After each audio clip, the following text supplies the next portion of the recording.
ఈరోజు capsicum, carrot, టమాటా వేసి gravy చేస్తున్నాను. ఎలా తయారు చేయాలో చూద్దాం రండి. ఈ కర్రీ ఓన్లీ చపాతీస్కి, నాన్స్కి బాగుంటుందండి. అయితే ముందుగా ప్రాసెస్లోకి వెళ్దాం, చూద్దాం రండి. ముందుగా బటర్ వేసుకున్నాను, తర్వాత క్యాప్సికమ్ ముక్కలు వేసాను, దాంట్లో సాల్ట్ వేసి కాసేపు వేగనిచ్చానండి. తర్వాత క్యారెట్ ముక్కలు వేసాను. చూస్తున్నారు కదా, అది కొంచెం బాగా దోరగా వేగాలండి. మీకు వేగుతున్నప్పుడే మంచి సువాసన వస్తుందండి, మనం బటర్ వేసి వేపుతున్నాం కదా, అందువల్ల.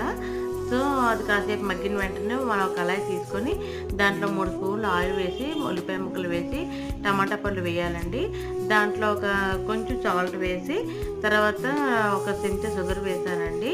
తర్వాత కారం వేసాను, కూర కారమేనండి, అది వేసాను.